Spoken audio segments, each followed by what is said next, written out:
Assalamualaikum warahmatullahi wabarakatuh. Halo Sobat BMKG, apa kabar? Semoga Sobat selalu dalam keadaan sehat dan lancar dalam menjalani aktivitas sehari-hari.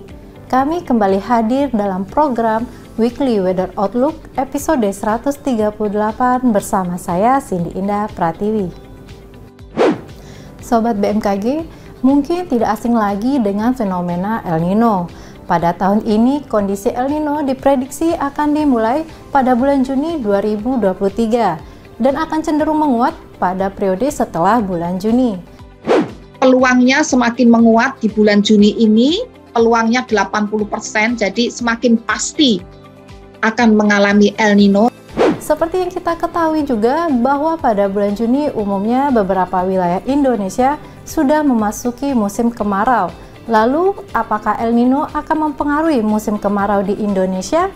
Mari sama-sama kita simak informasi selengkapnya. El Nino menggambarkan perubahan pola cuaca secara global yang cukup memberikan dampak secara signifikan di berbagai belahan dunia. El Nino terjadi ketika adanya pelemahan angin pasat di wilayah Samudra Pasifik. Angin pasat yang normalnya adalah timuran cenderung melemah hingga berbalik arah menjadi baratan.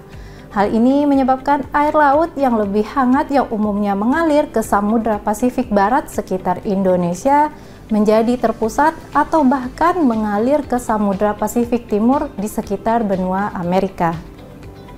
Selanjutnya, perubahan kondisi suhu muka laut ini berdampak lebih jauh terhadap kondisi cuaca global. Umumnya, wilayah yang memiliki suhu muka laut lebih hangat akan memiliki penguapan yang lebih tinggi sehingga kondisi curah hujan juga akan cukup tinggi. Pada kondisi normal, suhu muka laut hangat ini berada di sekitar wilayah Indonesia.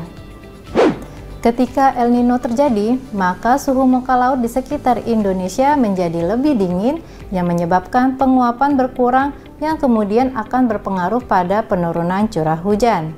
Gerak vertikal udara pada kondisi normalnya cenderung bergerak naik di sekitar Indonesia akan mengalami perubahan dan berbalik menjadi cenderung subsiden atau bergerak turun. Kondisi subsiden ini akan menekan pertumbuhan awan yang kemudian akan menurunkan jumlah curah hujan.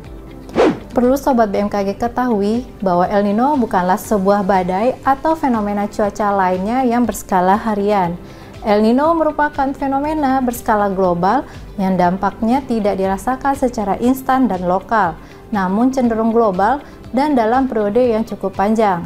Diketahui di Indonesia, El Nino memberikan dampak berupa musim kemarau yang lebih kering dari normalnya dan penurunan curah hujan secara kumulatif. BMKG memprediksi curah hujan yang cukup rendah di bawah 20 mm per bulan akan terjadi di beberapa daerah seperti Sumatera, Jawa, Bali, Nusa Tenggara Barat, Nusa Tenggara Timur, sebagian Kalimantan, dan Sulawesi pada bulan Agustus, September, dan Oktober.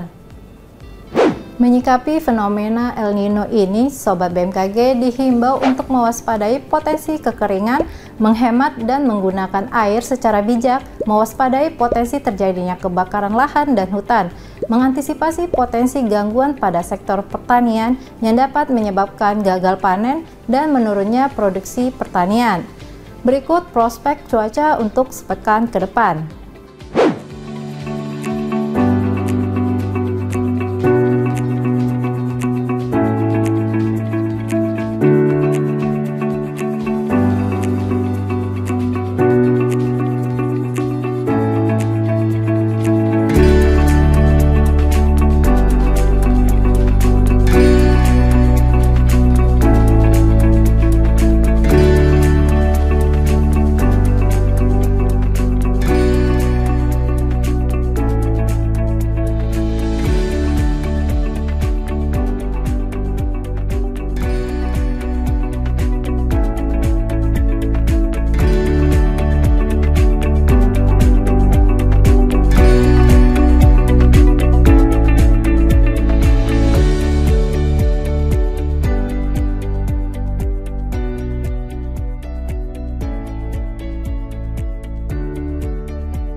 Demikianlah sobat secuplik informasi El Nino dan perkembangan kondisinya saat ini. Semoga dapat bermanfaat dan meningkatkan kewaspadaan sobat BMKG. Jangan lupa untuk selalu memperbaharui informasi cuaca, iklim, dan gempa bumi melalui laman di www.bmkg.go.id atau melalui kanal media sosial Info BMKG di Twitter, Instagram, Facebook, dan YouTube. Sobat juga dapat mengunduh aplikasi Info BMKG melalui smartphone baik di App Store maupun di Play Store. Terima kasih atas perhatian sobat semua. Mari kenali cuaca dan lingkungan agar terhindar dari ancaman bencana hidrometeorologi. Salam sehat dan sampai jumpa.